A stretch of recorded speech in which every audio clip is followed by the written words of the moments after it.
got a backup recorder, so I'll just start. Yeah, a lot of people I interviewed for the Red Pill recorded the interview, and I always thought, what, they don't trust me? Like, what is this about? And now I realize that, after the project, and I really wish I recorded that interview. Yes. But nothing personal. No, that's fine. No, I completely understand. No, sort of. And just a question: when the photographer gets here, before we do the photo shoot, could I have about 10 minutes to do my hair and makeup? Oh, of course. Yeah, absolutely. You look terrific, by the way. I mean, what do you have to do to yourself? Just eyes, lips. Oh, I see. Yeah, fair enough. Fair enough. Yeah. No problem at all. I'm actually having a technical glitch here. Tina also has biscuits for us. Oh, okay.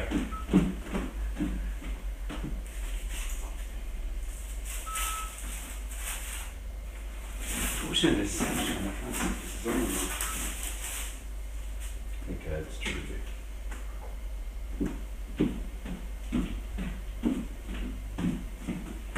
Okay, all right. So you were just saying that. Oh gosh, wow. You need a sugar rush. Yeah. So, so you were telling me your mum is your producer. So, what's her background in how do you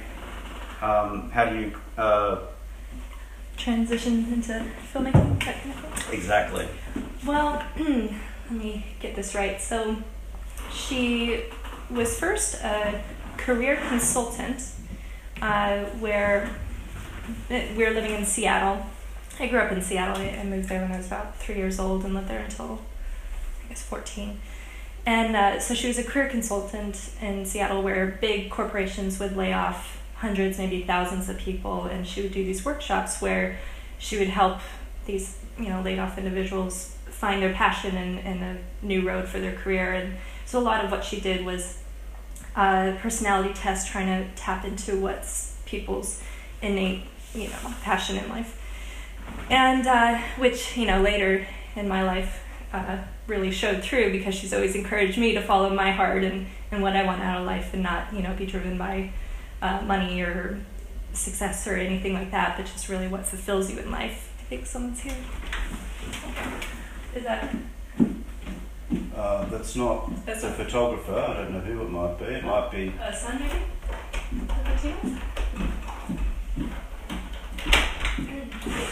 Bad timing? Yeah, we're just doing an interview. Are you the Tina's son? Yes, I am. And see you in the flesh. Lovely to meet you. Cameron. Cameron, nice to meet you. Yeah. Hate to interrupt. I'll leave you guys to it and just drop something off. Sounds good. Yeah, sorry about that. Yeah, no worries. no problems. Yeah. So so she was transitioning, and you moved to, I think, Las Vegas at age 15. That's a very big thing for a 15-year-old to do. You must have been very independent. Was your dad on the scene, or was your So my dad lives in Seattle with his wife, my stepmom, and basically we split ways, and I stayed with my mom and my stepdad, and so my stepdad's job transferred to Vegas. Oh, I see. And that's why I moved there. Then, so you didn't sort of head off on the Greyhound to Vegas by yourself at 15. I don't think I'd let that would be a weird place to. So you were taking acting classes, and then anything eventful happened during that period between 15 and 18? You decided that you wanted to be in the film industry. So how the acting bug started was, I think I must have been around 6 or 8 years old in Seattle, acting in theater. My sister wanted to do theater productions, and so my mom naturally threw me in to do it with her. And I ended up getting a lot of praise. I enjoyed having a monologue and presenting some kind of big spiel. And actually, the first acting in theater memory that really sticks out in my mind was I had a long monologue about how the word, or the superhero Batman, was sexist, and it should be that person or that individual, but not Batman. it got a round of applause, and it was like remembered as the standout performance in that play. So that was around 8 years old. And then when I moved to Vegas, I was involved in cheerleading, and I did a musical theater in school. And then I think it was my sister found a flyer for a acting class for film acting in Las Vegas. And my mom said, you want to try out camera acting? And I was like, okay, this could be interesting. So I started taking acting classes in Las Vegas, and my acting coach, John Armand, became a mentor of sorts. He was, definitely a guidance kind of figure to me. And then I started acting in some commercials in town and actually making money from the commercials, which was exciting for a teenager. And so when I was about to graduate high school, I could either go to the University of Las Vegas, almost on a free scholarship. It's very cheap for people in Nevada that are locals in Nevada to go to UNLV, University of Las Vegas. But if I went to UNLV, then I would study theater acting and get a degree in that. And I asked my acting coach, should I go to college for acting, or should I move 4 hours away to LA and pursue it in Hollywood? And he said, well, if you go to college, most likely you can use your degree as an acting coach, but if you want to actually be an actress, you need to go, especially when you're young. For women, they have a better window for acting opportunities when they're younger.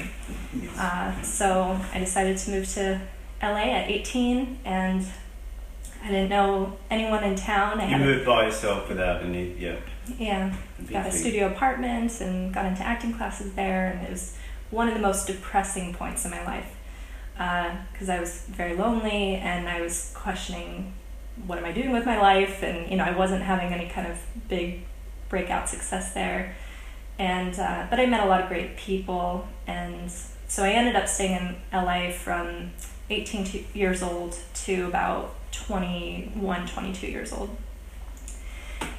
You did get some minor roles though, didn't you? You were in quite a few sort of horror films. Schlock horror films. Mm-hmm. Yeah, I did a couple feature films. One was called Cosmic Radio, and it had a lot of popular actors in it, like Daryl Hannah and Michael Madsen. But I had a little bit role, and then I did a lot of horror films, like low-budget horror films in the woods, and we'd be filming in the middle of the night with rain pouring and freezing weather, and often I'd be my costume wardrobe for the night shoot would be scantily clad, and there was one horror film project I worked on where it was a 2-week filming production, and I was one of the lead women in the film. And on the second day of filming, the money producers, the executive producers of the film, demanded that the director add nudity to the film because there was no nudity written into the script. And she was a female director. And my character was the only one that made sense to have nudity in the project. And she came up to me very nicely and she said, the producers want nudity, you're the only one that makes sense. Are you willing to go topless? And then she said, you don't have to say yes. And I said, no, I won't do nudity. So they hired a girl just for one scene one day, and she got paid more than all the other actresses because she went topless. But, so stuff. So did they keep preserve your role apart from that scene, or did you suffer being cut from the production? Or I maintained all of my lines and my role in the production. They just added one scene of a prostitute to come in and have a topless scene in the film. So what was g'day mate, this is Louis. Oh, hi Louis. Morning Cassie, how are you? Good to see you. Also, just to clarify on that, the actress wasn't a prostitute. She was playing a prostitute. Yes. I didn't think so. So at that point in your life as a young woman, 18, 19, 20 or whatever, what did you learn from Hollywood at that stage? Hello, good. How are you? You're wonderful. Yeah. What did I learn from Hollywood at that stage? That, women's sexuality in LA is really the power they have, whether it's, being kind of a sexual figure in films, or it's behind the scenes in the private life of making connections with producers, and if you, become more sexually friendly with some producers or big studio moguls, then you'll have a different career path than women that won't. And but it wasn't all that. But that definitely stood out to me as a early 20-something-year-old, because I wasn't comfortable with that kind of attention. I didn't want to be looked at that way. I was very blonde. I had very round, I still have a round face, but I had a really round, face, and I looked a certain way, and I would often be cast as the bimbo, where in my mind I really wanted to play like Hilary Swank type roles, or just deeper psychological, troubled women, not a sexual, object for the audience, but a really well-rounded character. But I didn't look that part, so. And what were your interests outside of being an actress at that point in your life? Were you, were you interested in Eastern philosophy or other things? What were your passions apart from that?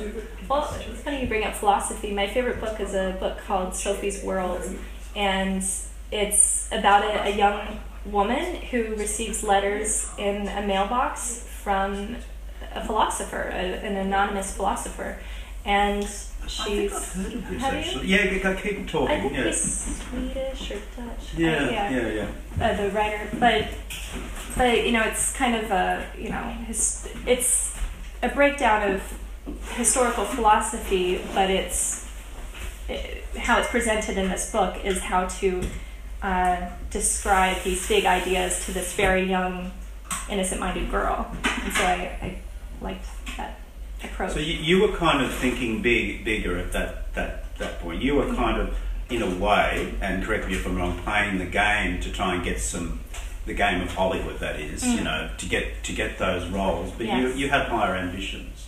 Yeah, and my favorite part about acting was learning about characters. Yes. Because, as an actor, you have to be able to sympathize with even the worst villain in the film, because you have to know what does drive them, what is their why that led them to this, killing spree or whatever they did.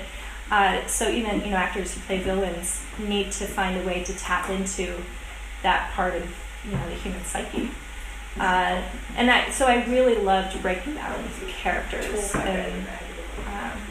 So that would have been a useful tool, surely, as a documentary maker, because you'd be interviewing people you didn't necessarily like very much, or you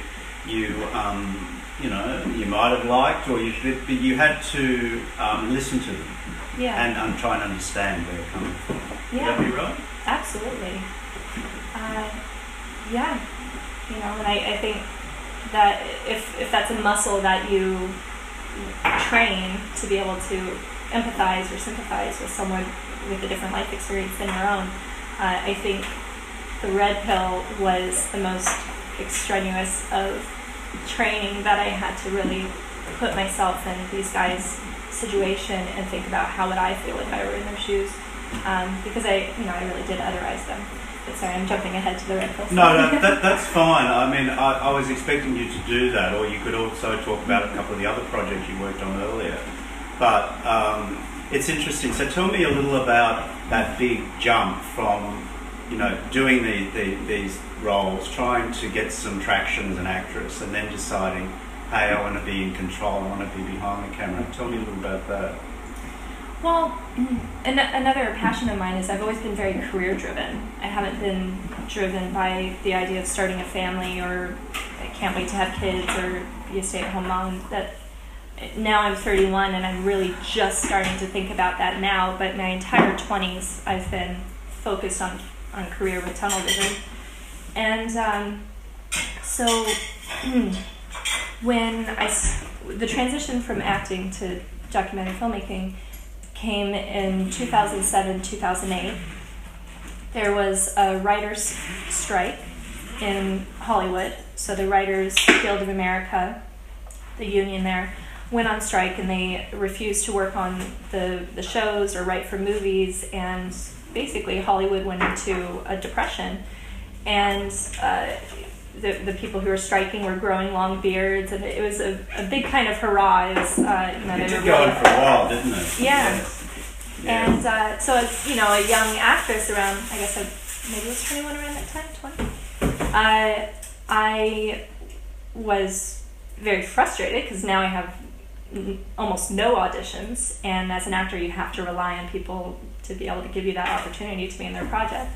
And so I'm career driven and very much self-motivated to do the business side of how do I get into more films, and now there's all the opportunities are taken away. So at the time I was still living in kind of a rundown apartment, and I had a unlimited subscription to rent DVDs from a Blockbuster, and that was a brick and mortar DVD rental place at the time. Now we don't have those anymore. No. But I could have as many DVDs a month as I wanted, and so I watched all the independent films, all the ones that had laurels that they won some award at a film festival, all the big Hollywood productions. And once I exhausted all those movies, I started watching documentaries, and that's when I just fell in love with how it's reality presented on camera for the audience to come to whatever conclusion they end up coming to about this person. But you can watch their eye ticks and how their mouth moves, and when they are happy or sad, and when you can tell they're uncomfortable, and there was just so much nuance on screen when watching a documentary,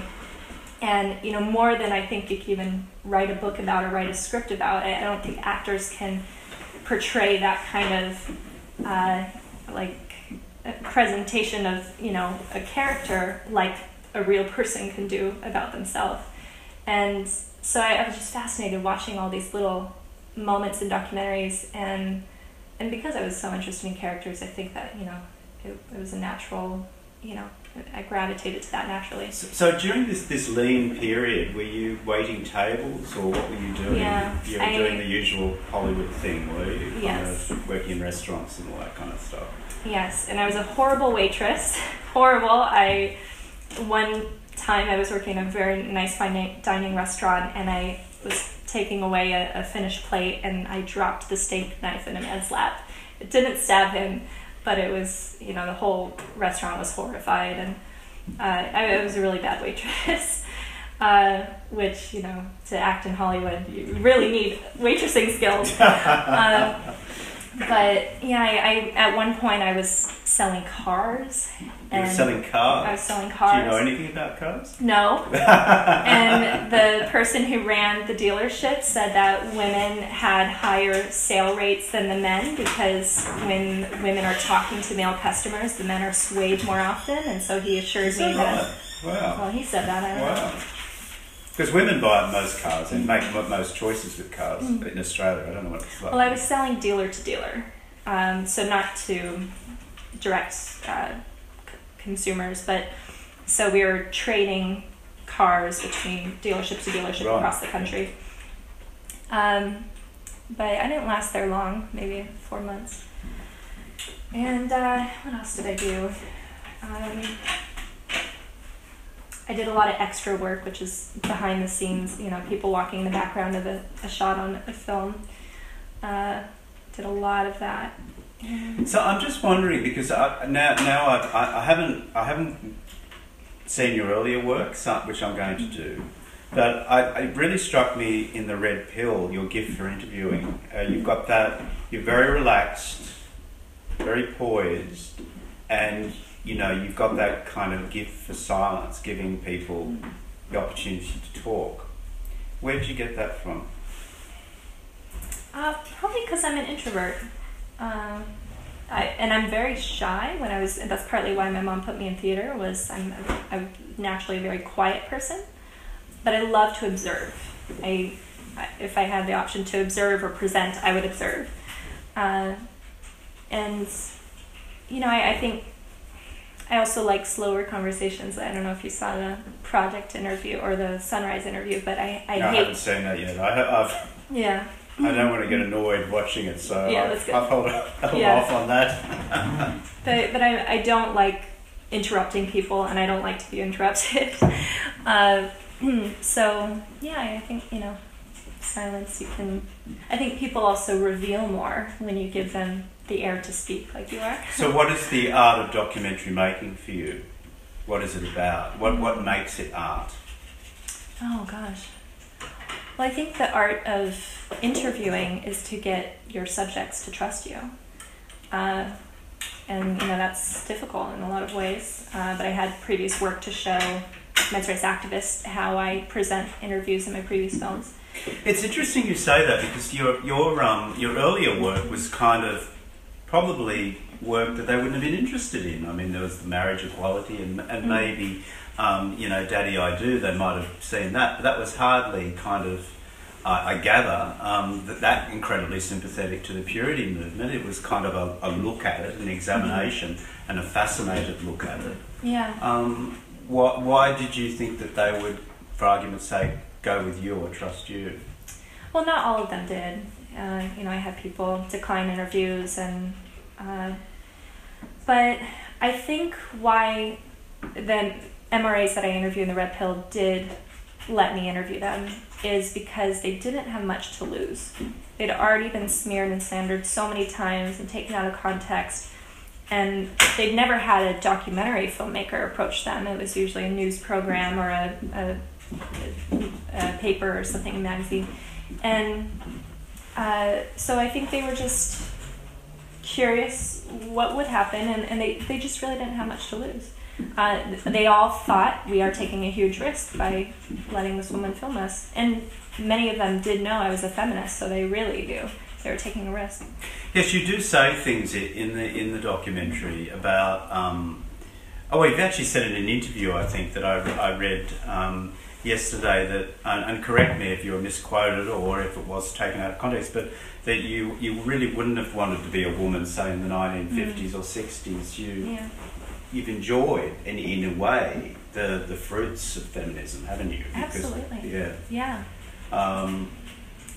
Because I am career driven, and I think for me that's the most of what I got out of feminist efforts was the opportunity to for it to not be a taboo thing for a woman to be a CEO or for a woman to be your boss. So I'm so grateful to previous generations that did bring a more of an even playing field and also called out inappropriate comments. So workplace harassment. I'm very glad that men and women know what is inappropriate, and when women are working. Things have certainly changed. I mean, when my mother worked in the factory, for argument's sake, she's very working class, but her dream was always to travel and be like you, in fact. And she never had that opportunity. So, but do you feel that how things have changed for the better? Are there things that you think have changed for the worse, for argument's sake? What do you think have changed for the better? Let's just look at, say, maybe 3 or 4 things that you think have changed for the better. Well, obviously, the workplace opportunities for women. In the U.S., especially reproductive rights. Yes. So access to birth control and abortion. Let's see. Sexual violence. We're very aware that it happens. So I think now we're also very. We have our guard up, and we have. I guess what's the word I'm thinking of? We have detectors out ready to see when something's inappropriate, and people will step in and step up and protect that woman, or And let's see, a fourth one. Well, the dialogue around women's looks, I think, has changed for the better, where... that is changing a lot now, isn't it? In Australia it is. It's real. I don't know what it is in America, but for argument's sake, if I write this story and spent more than a paragraph describing you physically, we would get a tsunami of complaints. Exactly. And, I appreciate that, and I think probably this is largely to do with feminist efforts, but people know not to, focus on breaking down a woman's looks or if they are, you know, attracted to a woman or checking her out, they keep it discreetly. They don't, you know, share it. And I like that. I like that it's kept discreet, and I don't want to hear, you know, men talk about other women or men talk about me like that. So. And what do you think has changed for the worse? So maybe you could talk about social media and you know, the girls' addiction to things like Instagram, whatever. But in your mind. Well, I do think, and you know, this is where I don't agree with MRAs, is I think where feminism took a turn for the worse was during the social media age. So I think MySpace came around. Did you have MySpace here? Yes. Okay. Yeah. So I think my former boss, Rupert Murdoch, bought it. And then it tanked not long afterwards, yes. Yeah. But yes, it was very big for a while. Yeah, and I think it came around maybe 2003. And then Facebook eventually went worldwide, I think around 2005 or 6. And, you know, this is when I just moved out to LA. And that's where I got a lot of my, you know, feminist readings was from online social medias and blogs and MySpace, Facebook. I think Twitter came later. But I don't know if I've ever been able to distill it down to why that jump in social media popularity also was a turning point for feminism in my eyes for the worse. And I think it has something to do with when women read these catchy sound bites like women make 77 cents on a man's dollar without knowing the origin of that statement, it does trigger you. And I went to feminist websites like Jezebel and feministing.com to learn what's going on for women and then get angry about it. And then I would bring it up to my, you know, friends, and a lot of my female friends in Hollywood were shocked that I called myself a feminist because they did not consider themselves feminists. And now, 10 years later, they are very proudly feminists and shocked that I made this film. And so even my best girlfriend in LA was not a feminist and thought it was a bad word in 2004 or 5 when I started calling myself a feminist proudly.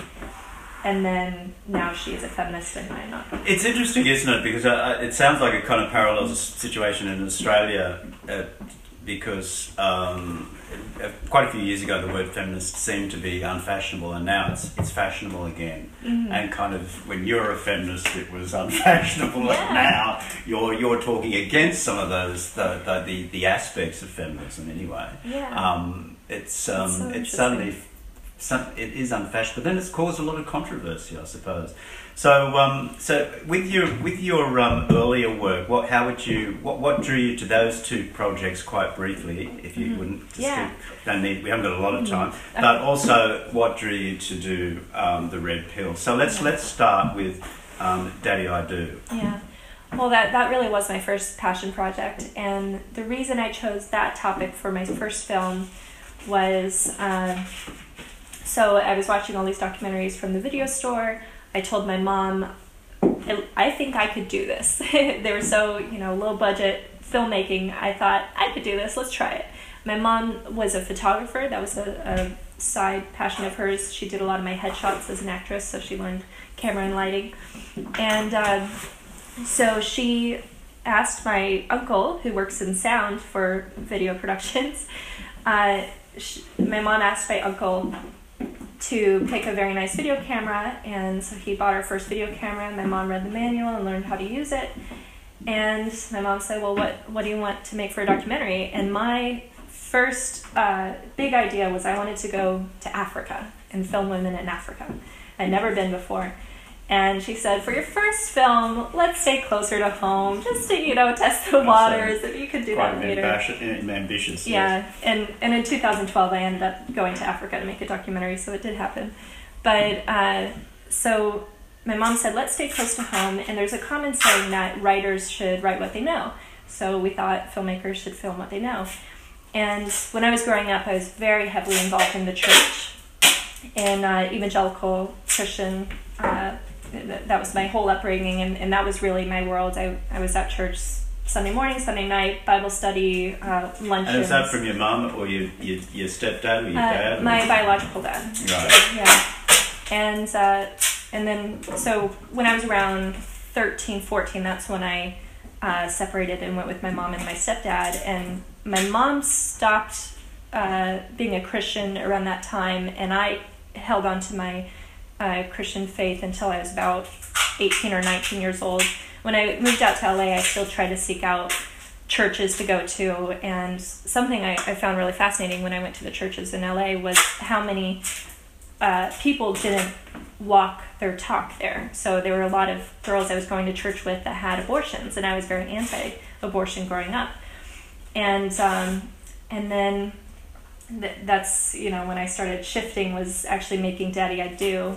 And so Daddy I Do looks at purity balls, which is it's like a prom-like event where a father takes a daughter as young as 6 years old to this banquet, and the daughter is either given a promise ring, a purity ring, or a white rose to symbolize her purity and her virginity, and she takes a vow to remain a virgin until marriage, and the father vows to protect his daughter's chastity until marriage, and he takes a vow.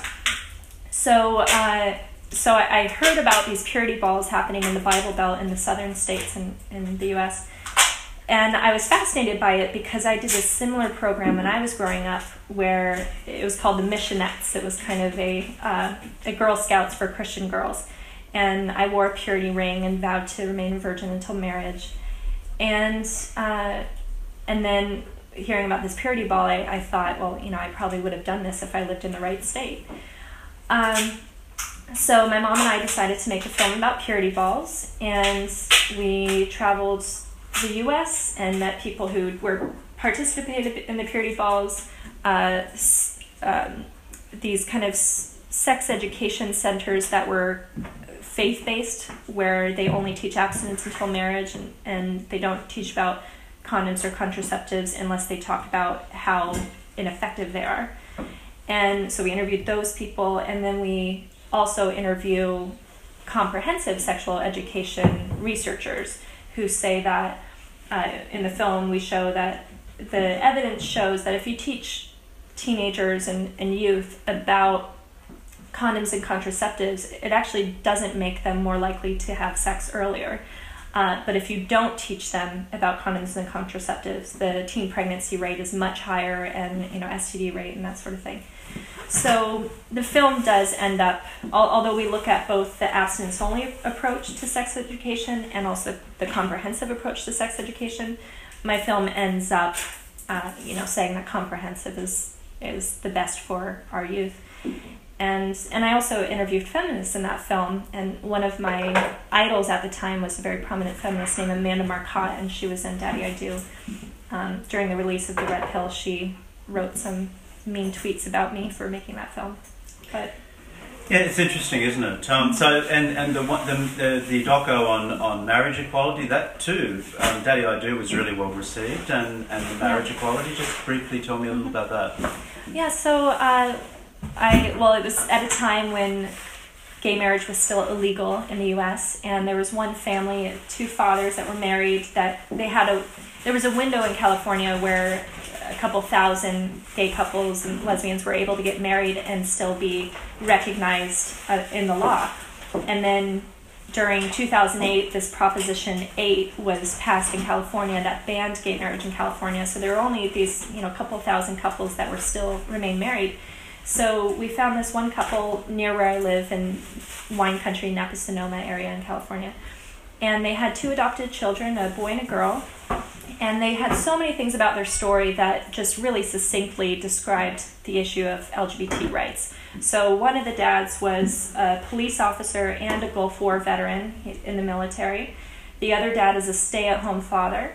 And then the two children, there's a very young girl and an older boy, and the boy had so many medical issues that no straight couple was willing to adopt him and take on the financial responsibility of caring for his golden Haar syndrome is what he had, where half of his body developed at a slower rate, so like his lung was under, or I think his heart was under his armpit.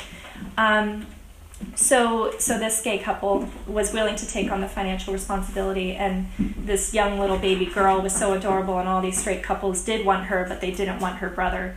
And so it just really, for the right to love, it showed so many different layers to this gay marriage issue.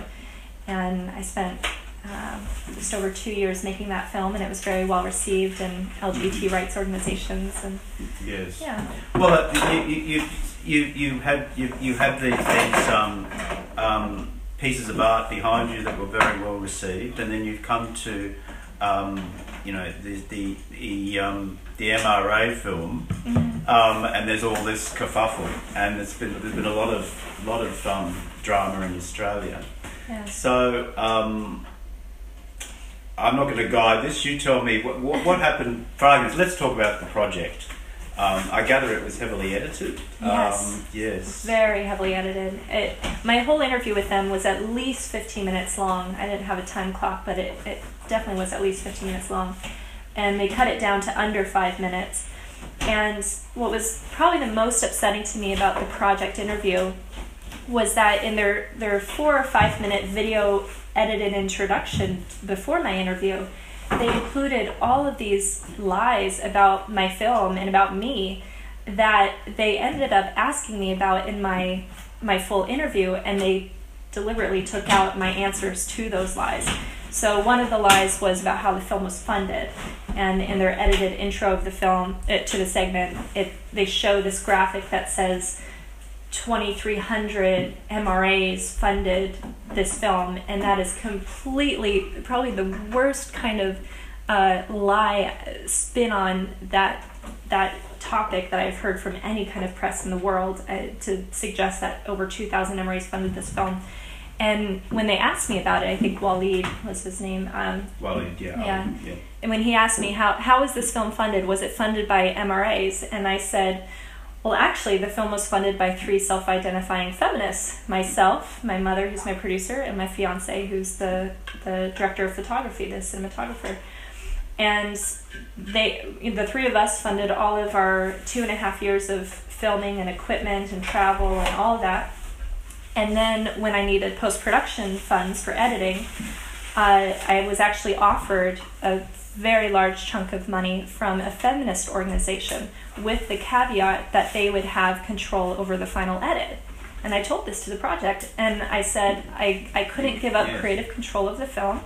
And so there was only, in my mind, there was only one way, a last-ditch resort, where I could get the funding I needed, which was a crowdfunding campaign online, where people can give you money if they want to, but they have no influence over the film, they have no stake in the film, nothing. And, it's the equivalent of putting a hat on the side of the street saying you want to drop in some change. I mean, there's no, strings attached other than they just, give you money if they care about what you're doing. So in my Kickstarter presentation video, I say, I'm looking at the men's rights movement from my feminist perspective, and I went on this very complicated journey. I would like to share the journey I went on. We are going to take a balanced approach and let both sides have a voice in the discussion. And that's all I could say to them. I made no promises on how the film would be, the message or any of that. So we also had feminists contribute to the Kickstarter campaign, and one feminist in particular wrote a very long article about why she gave money to the Kickstarter campaign, saying that she wants to see a more comprehensive dialogue about gender issues. And so it's very clear that feminists, men's rights activists, and mostly people who don't identify with either label funded the Kickstarter, and I didn't have any kind of relationship with the backers while I was completing the film, and I didn't meet any of them until after the release of the film. And so it's a huge frustration, because every time some publication or some show like The Project says funded by MRAs, it's I don't have a snappy soundbite to rebuttal, because I do have to explain how every step of the funding way. So they did contribute some to the Kickstarter, along with a whole heap of other people. Is right, and basically what you're saying. Yeah, and with no influence. That's fair enough. Yeah. So what about there was one story that I read about the distribution, that they had some control in the distribution. Is that right or not? Oh no! Did someone write that? Yeah, it was in one of the clips I read. I don't know. Oh my goodness. No. Yeah, it's been. Well, if they did, they probably didn't do a very good job, because you've had it. You know, it's been stopped from being screened in how many countries. So thanks for that explanation. Or the so what else about that? The thing that really did annoy me very much as a journalist watching it, and I came cold to it because I didn't know all this stuff, obviously, was the fact that they brought up the Rosie Batty thing, which I thought was very unfair, because they would know that you would know nothing about the circumstances of Rosie Batty in this country. Yeah. So how did that make you feel? Because I just thought that was very low. Yeah, well, obviously I've done a lot more research into the Rosie Batty stories since the project, because I'd never heard of this name before. I didn't know about this case. And, I have a lot of thoughts on the Rosie Batty moment. I'm trying to think how I can keep it short. But, all that I think Carrie or Waleed said in my interview with them, they said her husband killed the son, and so we have this big issue of violence against women here in Australia. And I didn't know the age of the son. Now I learned he was, I think, 10 or 11. Yes. But in my head, he could have been 25 years old. I had no idea his age.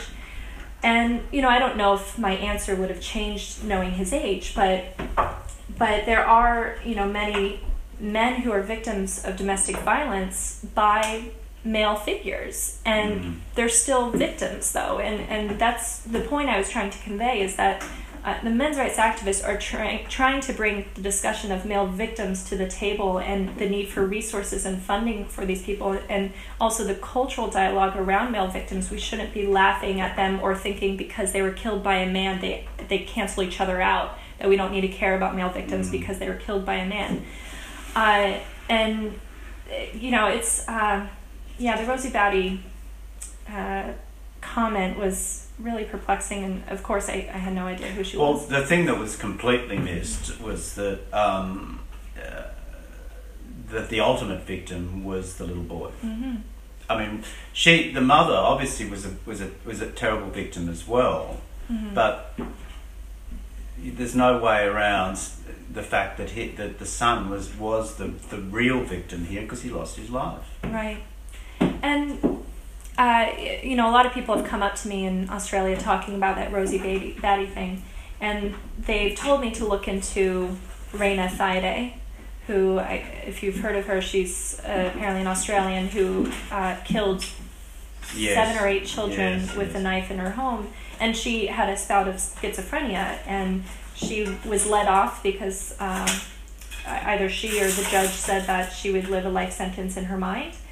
And I've also learned from some people that possibly Rosie Batty's husband had mental health issues. There was no possibly. He did have mental health issues. Yeah. So, it's.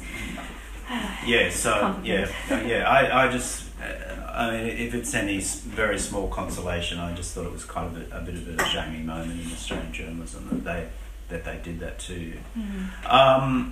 So I was just going to, let's talk about Andrew O'Keefe, who's I don't know if you know, Andrew O'Keefe hosts a quiz show, and he's possibly one of the most annoying people on TV, but he also does Weekend Sunrise. So tell me a little about what happened with that one. I haven't seen it. Yeah.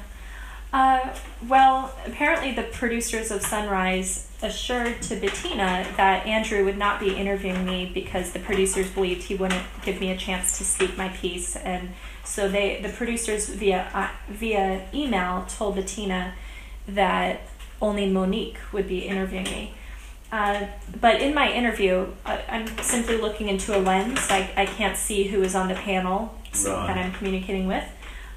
So I hear 2 different voices, Monique and Andrew. And, in the beginning of the interview, I was told that this was a family show, Weekend Sunrise, and that they, it won't be like The Project where they, go on the direct attack, but it will be just, a more balanced kind of view at this topic. And so that's how I was assuming the interview would go. And by the second or third question, I realized they were not going to let me calmly tell my story, and they were going on the direct attack and trying to ambush me into saying something that would come off, unfavorable to viewers. But, one of something I'm realizing by a lot of Australian media is they either say that I am anti-feminist, which I am not. I'm definitely not an anti-feminist, and I don't think this film is anti-feminist. Partly why I'm not an anti-feminist is because I do see a lot of feminists doing wonderful things for gender equality while addressing men's issues in the discussion. And so I'm not anti-feminist. I live in San Francisco area, and so all my friends and family are feminists. And I'm not a men's rights activist. And I think the Australian media has been trying to insinuate that I am when I am not. There are a lot of areas I disagree with men's rights activists, but as a documentarian, what I'm looking for is can we listen to all sides and as a group, as a society, try to see the middle ground? Well, indeed, because a lot of the things that some of those men you interviewed, it's not much different to what writers and counsellors like Steve Biddulph in Australia are saying about men and boys and so forth. I guess what they do, what the men's rights guys do have, is that political, perhaps a political agenda or whatever it is, they're politically motivated in some way. One of the criticisms that was directed at you was your choice of a couple of those people. One was Paul Elam, I think. Elam, yeah. So tell me about why you chose him, given his back. Did you do a background check on him when you? Oh yeah. Did you see the film? Yeah, I have seen it. Okay. Yeah. So you saw how I was planning to make a film about rape culture, and then I stumbled across voiceformen.com. And I, was horrified by what I was reading because I'd never heard of this kind of summary of these issues before. I was really shocked by what they were writing, and I couldn't wrap my mind around it. And so I initially went into making the Red Pill thinking I am going to make a film exposing the men's rights movement. So that's why I interviewed Paul Elam, as you go to the source of the problem, which I thought, MRAs are problematic, and he's probably the most the biggest instigator of this kind of rhetoric by MRAs. And so for Sunrise or Project to question why I interviewed Paul Elam, if I didn't interview him, they would question why I didn't interview him. It's like you can't win, Yes. The one thing that I did notice, there was an absence of younger men. Did you interview some younger men? Were they not interesting, or were they did they end up on the floor? I did interview some younger men. They're not as articulate and well read as some of the older generations who have written books about these topics, like Dr. Warren Farrell. Yes. So I interviewed 44 people, including feminists and men's rights activists, and of the younger men I interviewed, it was more of, I think, a editing decision that I needed to stick with the issues and the platforms and how the MRA perspective differs from the feminist perspective, and the MRAs that expressed that the most in an articulate manner were the older generations who wrote books about it. Yes. But there's a lot of young MRAs, and a lot of men's rights activists are afraid to be on record. Many of them said they were willing to do an interview, but they don't want their face shown. And so I had to think, okay, am I going to have, a dozen just silhouettes in the film, and then people wonder, well, who is that person? Are they just a front man for some kind of agenda? And so, it's how the chips fell. It's interesting with the interview with the I can't think of the name of the woman who was talking about Boko Haram. Karen Strong. Yes, that's right. And that was very interesting perspective on that, and I do remember reading those reports at the time about those boys being killed. Yeah. But one of the topics that and anybody can come in here and say you should have included that in your documentary. But one thing that did occur to me is that we in the Western world do live in this kind of bubble compared to the rest of the world. Women do pretty well, you know. In the Western world, women do pretty well, but in most countries of the world, of course, they don't. Yeah. And was it something that you felt that you kind of, it was too big a subject, so therefore you didn't want to go into the fact that in you know, particularly in Islamic countries, women, you know, it's not a picnic. In countries like Saudi Arabia, you know, everybody knows they can't drive. Child brides and child brides and, you know, appalling situation. And in the situation in Iran isn't exactly a picnic either. My only thought watching it is that were you tempted at one point to sort of say, you know, this is purely about the Western model, or did you think as a documentary maker, I'm showing that anyway? I'm only interviewing people. I'm not pretending this is about the rest of the world. Yeah. Well, something about the Red Pill is that what I wanted to do, and I think what I achieved, is listen to what men's rights activists have to say and try to present to the audience in context without manipulation what their points are. But myself as a filmmaker, I'm not trying to insist that the audience agrees with the men's rights activists or the feminist voices in the movie. They can make up their own mind. So perhaps if I were making a film as an MRA, or say if Karen Strawn was making a film about men's rights activists, then I think they would be having this approach of let's, you know, make the most convincing argument about the whole world and what is the plight of men and women. But I think my intentions behind interviewing people was very specific in the goal of just listening to what their points are and presenting their ideas to the audience.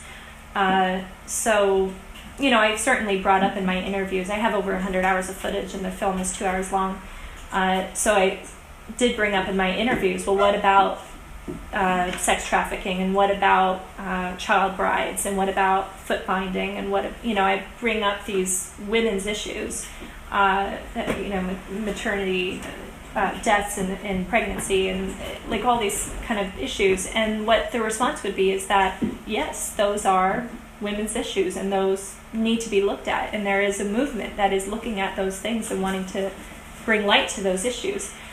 But what they're trying to bring is, they're attempting to bring balance to the gender equality discussion by looking at men's and boys' problems specifically, assuming that the rest of the world or the feminist movement is addressing women and girls' issues.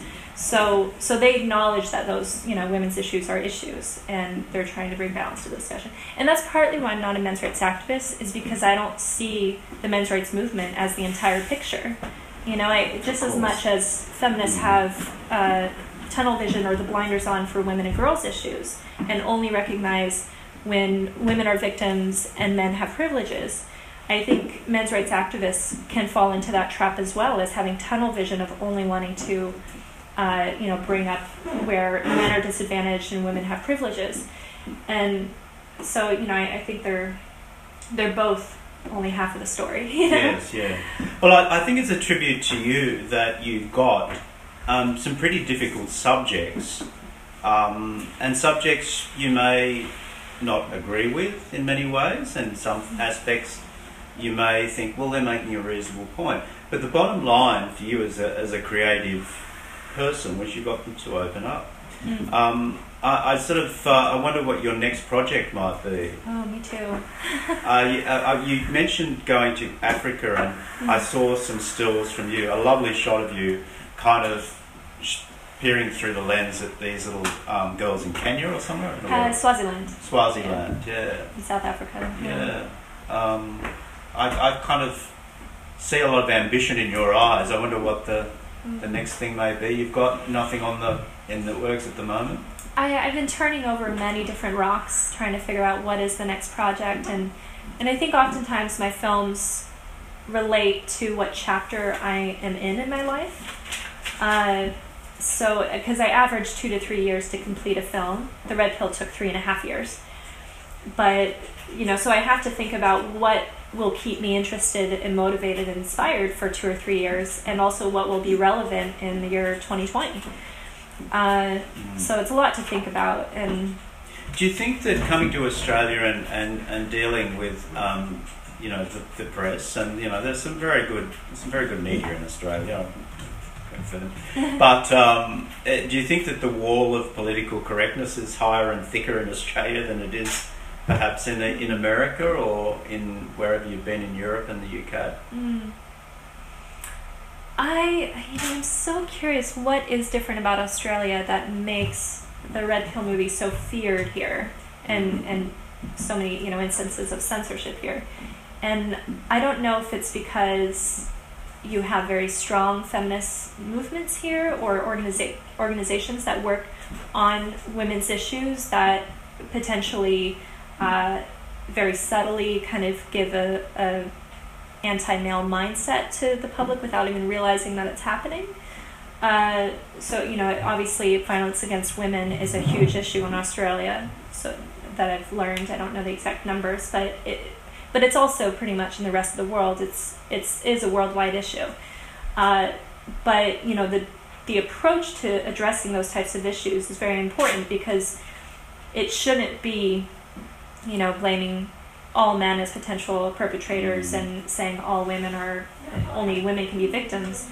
And hopefully when they look at domestic violence, they are also looking at male victims, and in many nations they aren't, or there aren't resources or even kind of research around it, because a lot of research is advocacy studies that are funded by organizations that want to prove a point. But in Australia, it sounds like a lot of the resistance has been on college campuses and universities. So maybe there's very strong gender studies programs here in Australia that really push a feminist perspective. There's also less to demonstrate about these days. It strikes me as rather amusing that people on young people on college campuses get upset about your movie and your right to have your movie shown, and there are gross violations of women's rights within Australia, within certain communities such as the Islamic community, but don't get me started on that stuff. Look, I should let you get ready. I do have one thing I just remembered I should add. Yep. 2 weeks ago, I won a Women in Film Award in Hollywood. And it was very exciting because so the Women in Film organization in Hollywood is aiming to bring more women behind the camera in directing, producing, and writing positions. And they're not overtly feminist, but they're definitely a women's rights kind of organization. So they selected myself and my mother to receive the awards for the Women in Film Award at the DigiFest Film Festival. So I think it just goes. I hope Australians see that it's not an anti-women film. Yes. It's very much a film made from a feminist a women's perspective. My mom and myself, and so I think it's good that the Women Film Organization recognized that here is a strong, independent woman that chose to make this film without anyone telling her to or what to think. So how do you meant? I know you've done the crowdfunding thing, and 3.5 years is a long time to devote to a project. Your fiance, he's did you say a sound engineer or? Camera and lighting. Camera and lighting. And does he work in the film industry in Los Angeles? Yes, yeah. Okay. He works on big films and scripted series, so like Blue Jasmine and a lot of the Woody Allen movies. Am I allowed to say his name or? Yeah, Evan Davies. Davies.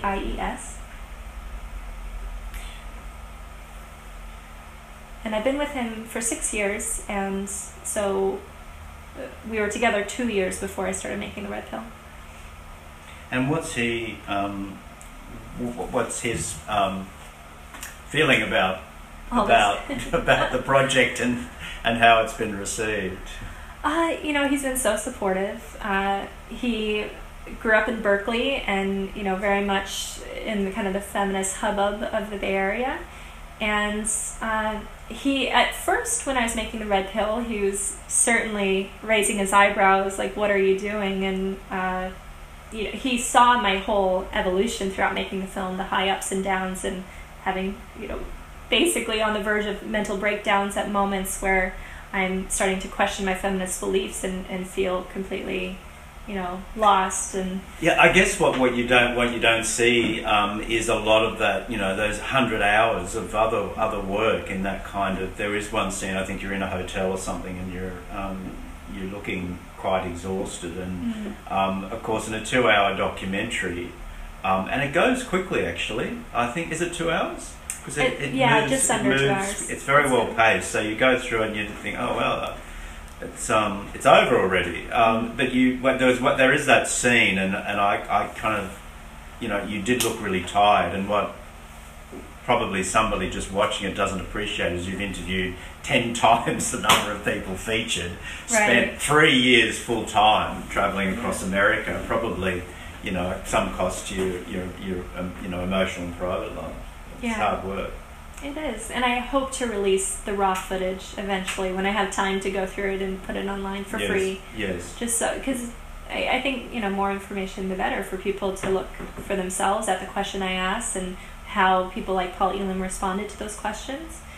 And yeah, you know, it was definitely difficult to break 10 or 100 hours down to 2 hours and pick a compelling story that does make the audience feel like they're with me on this journey. And you know, it's a small slice of what I actually I'm intrigued to see what you'll be doing next. Is there anything else, Cassie, that you wanted to say about the media? Were there any other episodes apart from those 2 television ones that you want to have a? Because I read a couple of stories in the English press, the British press, and they were quite positive and sympathetic. It was interesting that you know, you copped this reaction. Louis is ready, so I should. Okay. Yeah, I need to. If you want to, I'm going to stay, and so until we're all done. So, if you've got other things that you want to say, I'd be really interested in hearing some observations that things might come to mind as you're doing your makeup. But I'm very aware of the time, so I'll let you go and do that. Sounds good. Thank you. Hi. Would you like your house back soon? No, okay, fine. Can you just turn that heater down a bit? Are you all right, Cassie? Yeah. Good point. Should I just turn it down? Just see the arrow.